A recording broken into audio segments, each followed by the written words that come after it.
and welcome to Learn How to Get More Cash in Your Business in 7 Days. My name is Alan Davidson and I'm a Chartered Accountant and Director of Pentins Business Advisors. I've worked closely with over 500 business owners in my career. I know what makes them tick, what concerns them, and most importantly, how to relieve some of the stress of running a business. And it all comes down to cash flow, managing it properly and getting that cash in the bank. With this in mind, my team and I put together this course to give business owners an opportunity to take control of their cash flow and successfully enter this new phase of the economy post-lockdown. So I want to start today's lesson with this quote: "Turnover is vanity, profit is sanity, and cash is king." It's very important for a business owner to be able to understand this quote and to understand the importance of cash in your business. Many businesses are in a race for sales, and often it's a race to the bottom. What good are sales if they aren't profitable? And what good are profits if they don't turn into cash?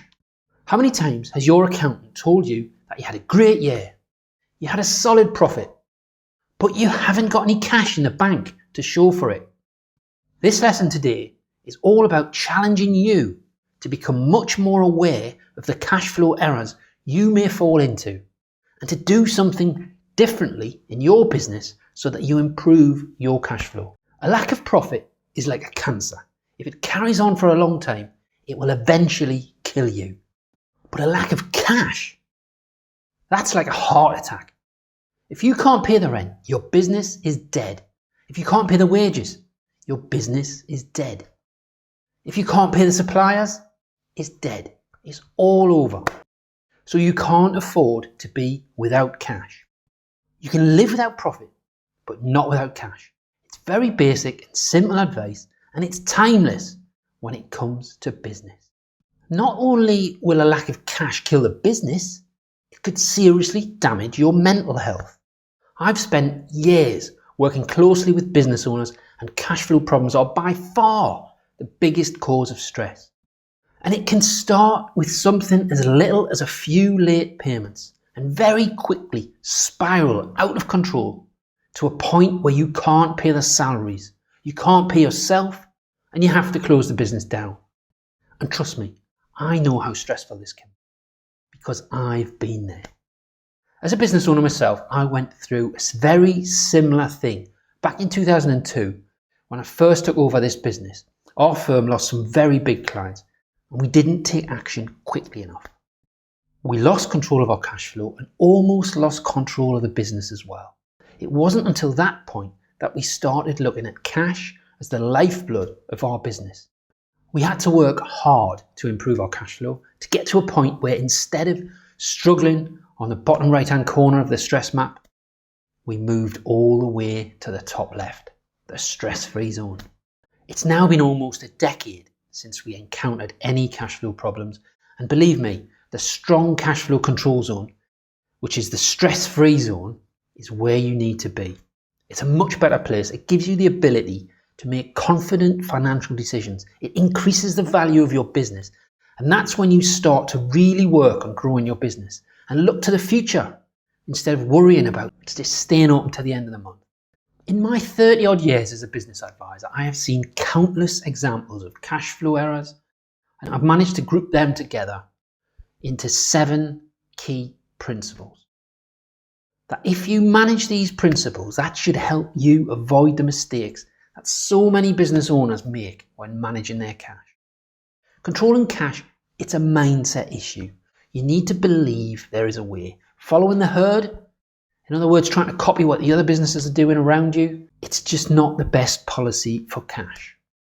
Your business is unique, and so are your cash needs. Also, it's about relationships. It's crucial that you take control of your cash relationships. You won't believe the difference small tweaks, such as amending your payment terms with suppliers or customers, or changing how or when you pay your staff, can do to your cash flow. Cash is the lifeblood of any business. Without cash, your business can't survive. In fact, very profitable businesses can fail and have failed because they've got no cash. They make profits, they don't get paid, no cash, no wages, it's over.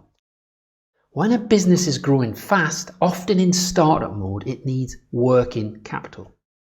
It needs the working capital to fund that growth. It's called working capital because that spare capital has to work hard because the business is having to pay for stock, fund the payroll, fund the overheads, buy new assets before the money comes back into the bank. So there's a lot of cash goes out there into working capital. It's important now more than ever because if you've been in business for years, having to start back up again after the pandemic essentially puts your business back in startup mode. And the fact that the business is making a profit on paper and yet cash is tight is precisely why every business owner needs to understand their cash flow drivers. These are the business processes that affect your cash flow. Processes like how you order stock, how you pay for it, how you bill for your services, how you make sure you get paid by your customers. That's just a few things that you need to focus on. Many of you on the course would have been asked to complete a cash flow forecast for the bank, often because your overdraft is blown out, or more recently to access the government-backed loans. When that happens, preparing a cash flow forecast is vital. In fact, every business deserves a cash flow forecast. This should be one of the things you do after you've completed your annual one-page business plan, every single year without fail. It's simply best practice in business.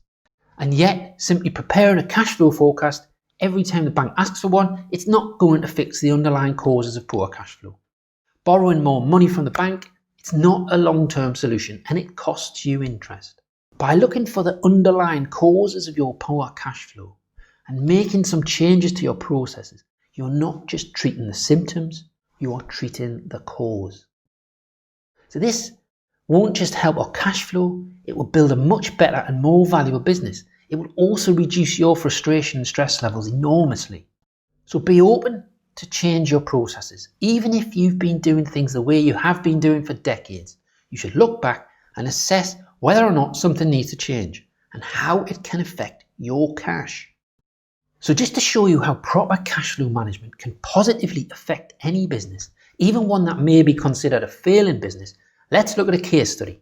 The case study is for one of our clients. To keep his anonymity, let's call him Peter. So just a bit of background. When he came to us, Peter's business is 1.5 million turnover and he had an overdraft limit of 50,000 and he was always there with his overdraft limit. Peter had been made bankrupt in the past with a previous business that he used to run and he's very conscious of what could go wrong. But despite all of this, so he knew it, he was still giving his customers free rein with his cash in the new business as well. He was too afraid of losing loyal customers and he wanted to be nice. So he was relaxed about them paying him and he didn't chase any overdue invoices. And that meant he didn't discover the cash flow issues that were inherent in his invoicing until it was too late. And this made it really hard for the business to reach its full potential. And someone without proper cash flow knowledge would automatically assume that this business would fail. Now luckily, he came to us.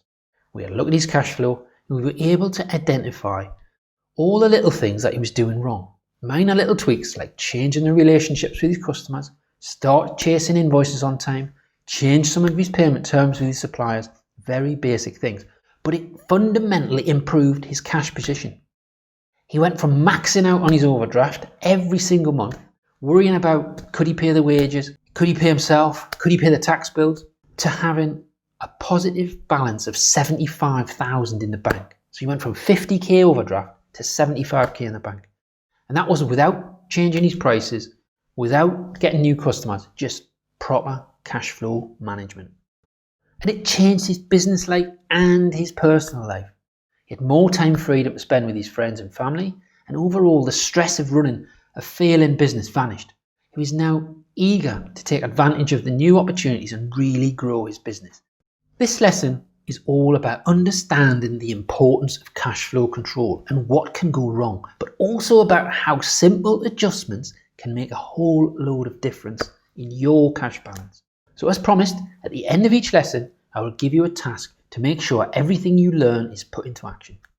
So for today's lesson, I want you to take a blank piece of paper or do it on your computer and make a list of the ways that poor cash flow is affecting your business. And tomorrow, I will focus on the first steps you should be taking to take control of the cash in your business. Good luck with the task, and I'll see you tomorrow.